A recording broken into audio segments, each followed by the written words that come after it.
Hello and welcome everyone, this is Type V3 and today, let's go beyond the impossible and kick reason to the curb with Bandai's diecast attempt at the iconic drill-wielding hero. This is Super Robot Chogokin Gurren Lagann.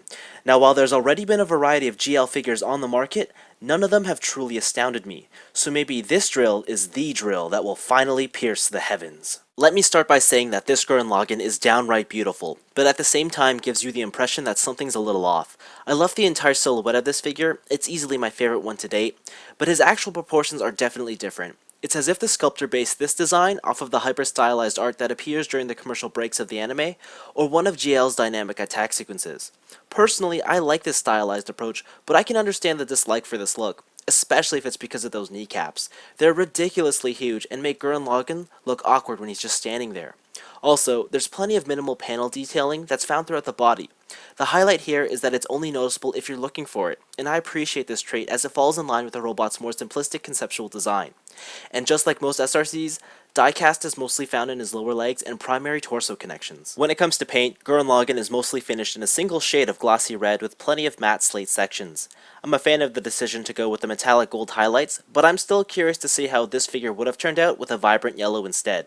If there's one thing about this figure that really upsets me, it's the artistic liberties taken with the Gurren Brigade logo. I don't think it looks bad by any means, but why change something that's so iconic? As for the head sculpt, well, honestly, it's phenomenal. There isn't a single Gurren Lagann figure out there that's got a better looking head than this one. The crisp application of paint is also impressive considering its small size, and I like the use of metallic green in the center of his forehead to keep the look of the crest consistent. He also comes with two extra faces and swapping them out is simple, although I do recommend taking his head right off the joint if you have trouble getting your fingers underneath his chin. The first face has got GL's teeth gritted while the other is more of a yelling expression. Both are lively and capture the burning passion of the character quite well. Checking out his articulation, he has a ball-jointed head with a hinge at the base of his neck so he can move forward. There's these shoulder guards here, and his shoulders themselves have the pads that are on a ball joint and on a track to move up and down. The actual connection to the torso is die-cast, and it's on a stem so it can move in and around that ball joint, as well as being one of those shoulders that can pop out, so that's really neat. The actual arm does not have a bicep swivel. However, it does have a swivel at the base of his bicep or the top of the elbow joint. And then there's a swivel again at the bottom of the elbow joint right there. Double jointed elbows too, and there's a cutout so that when you use it, it kind of just fades away.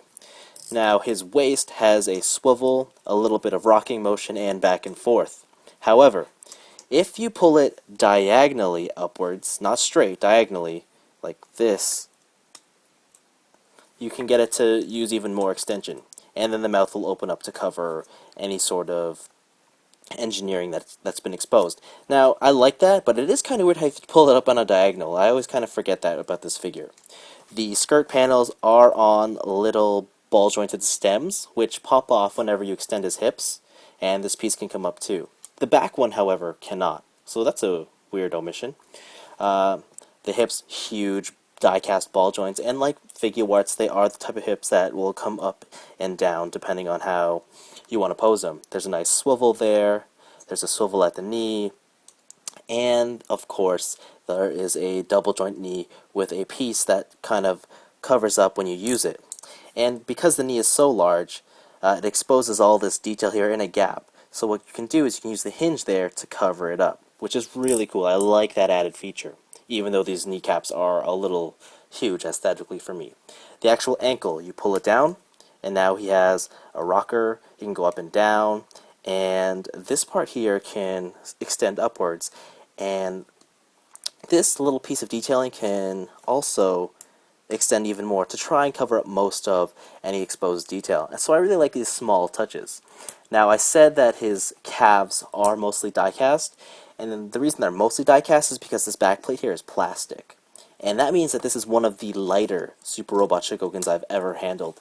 But it's not a detriment at all. That means that he's perfectly balanced for any pose you put him in. In fact, I've posed him a lot of times just on his toes and one flat-footed foot, and he stands no problem. Objectively, he does contain less amount of articulation than, say, a figure like Might Gain.